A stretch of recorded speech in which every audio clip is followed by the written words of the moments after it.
Night has fallen, and the moon is a glowing golden orb in the black sky.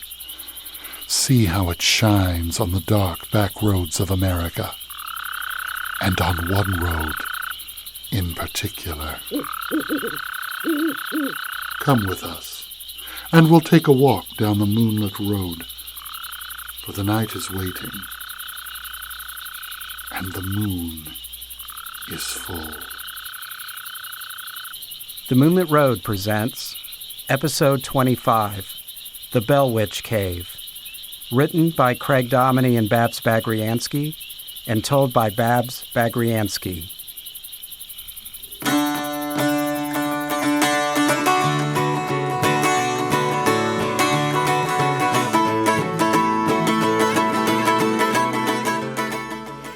Was 16 years old and stuck in the middle of Nowheresville, USA, Adams, Tennessee. Why her parents thought she'd be happy spending the weekend with her country cousins while they were gallivanting about in New York City was beyond human reason. Peaceful, they said. Beautiful scenery, they said. Bucolic wonder, her mother had ventured. More like bubonic, Liz thought, with the terminal disease of drop-dead dull. Her country cousin Jimmy was no help. He seemed to think dodging cow chips was an athletic event. Nashville was home. Nashville was where things were happening. All her friends were off to Halloween parties and spooky movie marathons. Child's play, her father had said. Halloween was meant for the young ones to trick-or-treat and get dressed up. Older, mature folks had more serious business. Yeah, she thought, like seeing the Rockettes and dancing all night. Oh, well, at least she had her portable tape player that had dead batteries. And it was too late to go to the store. That meant hanging out with country cousin Jimmy, which was better than talking to the plants. But not by much. So, Jimmy, whatever do you do around here besides milk cows and bring in the crops? I don't know. Fishing, ball games. I like to read and watch a little TV. Oh, come on. There must be something to do around here. What is the coolest thing about Adams, Tennessee? Jimmy thought about that a bit.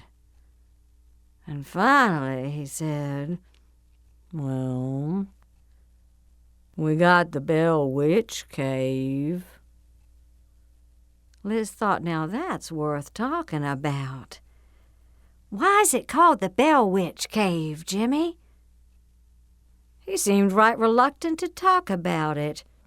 'Cause they say it's haunted by a ghostly witch. Liz rolled her eyes. Getting Jimmy to talk to her about this was like pulling eye teeth. Whoa! Don't stop there. Come on, what's the story? You ever been there? Did you ever see any ghosts? Well, I only been there once with some friends. It was kind of icky, muddy and full of spiders and all. Well, tell me about it, Jimmy. Come on.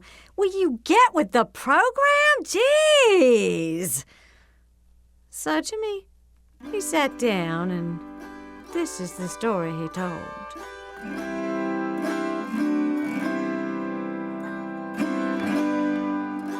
A long time ago, there used to be this old farm out there. That's where the Bell family used to live back in the 1800s.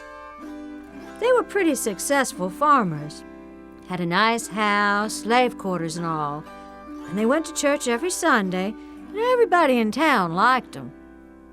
But one day, they started getting haunted by this weird spirit. It started out looking like an old buzzard sitting out on a fence, and then it turned into this dog-like creature. Then they saw this mysterious old woman walking around in the orchard. And one day, she just vanished into thin air. But then she came back as a ghost. At night, they could hear her flying around their house, making these horrible sounds. She'd keep them up all night, knocking on doors and windows, making sounds like wings flapping against the roof and animals fighting and scratching. And then she started getting physical, pulling the blankets off their beds and punching them and pinching them and pulling their hair. One day she started talking to them. She'd make fun of them. She'd argue with them about the Bible and sing these nasty drinking songs. They asked her over and over again why she was bothering them. And she told them lots of things, like she was the ghost of an Indian whose grave had been disturbed or a dead settler who'd come back looking for buried treasure. But most folks believed she was a witch conjured up by this crazy old woman named Kate Batts. Kate Batts lived next door to the Bells, and she hated the father, John Bell, 'cause he'd ripped her off in a slave deal one time. In fact, the witch said several times that she was gonna kill John Bell one day. Soon after that, John Bell got real sick and was taken to bed. The next morning, they found him in that bed, dead. The witch started laughing, said she'd poisoned him. Sure enough, I did it. I told y'all I would. When they looked in the medicine cabinet, they saw that his medicine had been switched with a vial of poison. The witch laughed and carried on all during John Bell's funeral. Then she told everybody she was leaving, but would come back one day. No one heard from her again for a long time. But some folks in town believe that the Bell Witch has come back. They say if you make fun of her or tell folks you don't believe in her, that bad things will happen to you. And some say you can hear her laughing in that cave on the old Bell property, just waiting to put a fright into anybody who dares to go in there. When Jimmy finished telling the story, he was sure that his cousin Liz would be scared to death. To his surprise, she was more excited than ever. Eyes bulging, she said, "Let's go!" "What? Are you crazy?" Jimmy said. "Come on, it'll be fun." "No, I'm not going there. It's muddy and full of spiders. It's not safe. And besides, it's dark, and I'm not supposed to go out after dark without permission. And it's on private property." "Oh, come on," said Liz. "It's too far. Come on, we'll just sneak the car out." "What? Are you chicken?" "You are! Cluck, cluck, cluck, cluck, cluck, cluck, cluck, cluck, cluck, cluck, cluck, cluck. The country boy's a chicken. The country boy's a scaredy cat. Nya, nya, nya." Well, that did it.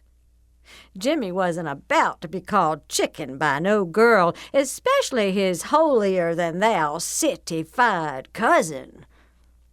When his parents fell asleep, Jimmy got the flashlight, and Liz taught Jimmy how to sneak out a car in the middle of the night.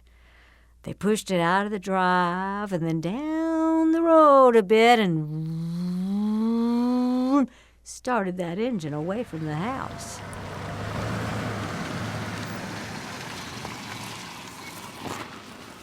When they got near the cave, he pulled over, turned off the engine, and killed the headlights, and then very quietly opened and shut the car door.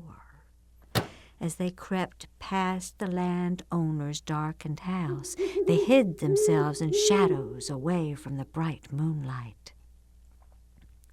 They slowly made their way across the overgrown field until they finally saw it, a gaping black hole yawning out of the side of a steep, rocky bluff.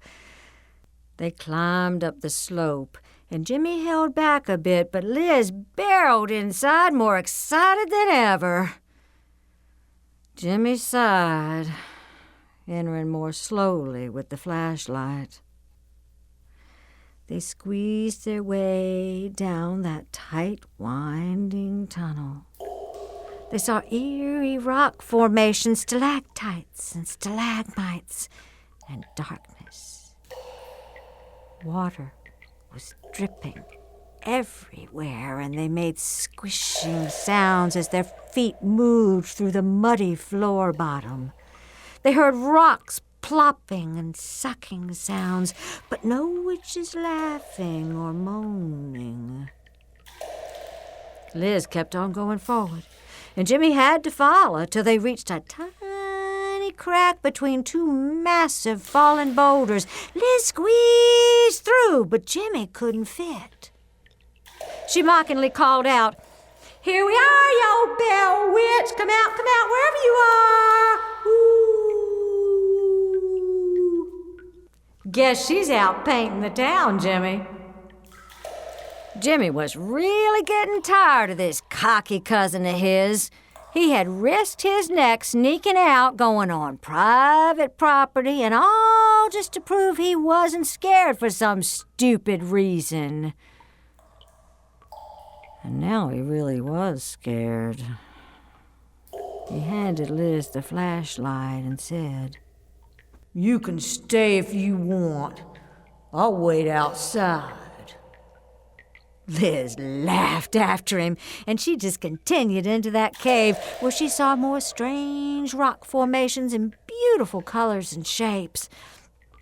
She wandered down the tunnel in a trance, losing track of direction and time, always wondering what was beyond that next turn. Then the passage ended with a very small crawl space, but she just couldn't turn back now. So she wriggled in a little more and a little more until she was stuck. As she tried to wiggle herself free, rocks and gravel fell around her, wedging her in even tighter. She called out for Jimmy, sure he was somewhere nearby, but he didn't answer. Stupid boy. Then of all the darn things, the flashlight went out. Darkness. Be calm. Just be calm and try to move real slow like, she said to herself.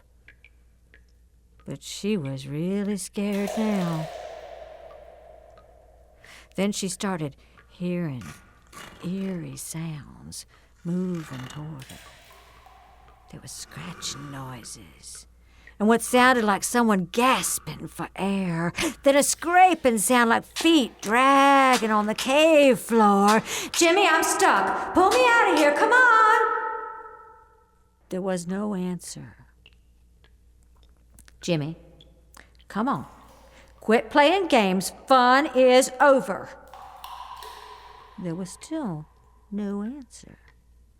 "Jimmy, I said, get me out of here!" All she could hear were the eerie sounds getting louder and louder as they got closer and closer until they were almost on top of her. Liz whispered, "Jimmy?"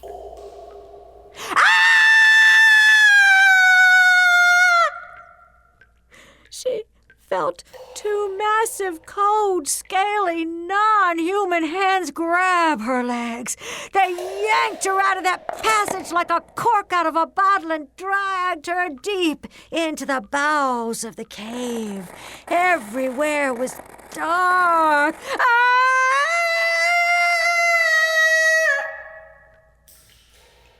Then the hands let her go. Liz lifted her head. And Cousin Jimmy was wiping mud from her face, waking her. Jimmy, it was you. I knew it. You really had me. I was sure there was a ghost that had... That was a good one, Jimmy. You're not so bad after all. Jimmy just stared at her in disbelief. I didn't pull you out of there. Then they heard the cackling laughter of the Bell Witch as she floated back into the deepness of the cave.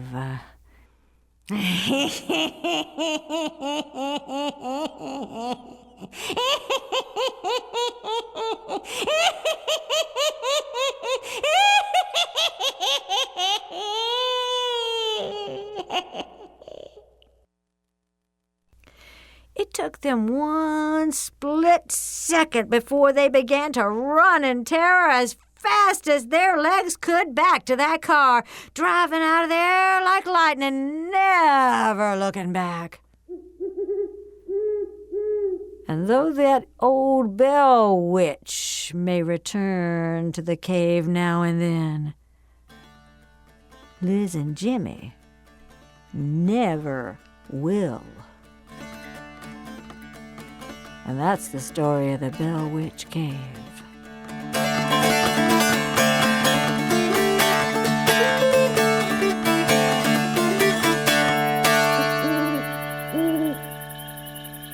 That concludes this tale from the Moonlit Road.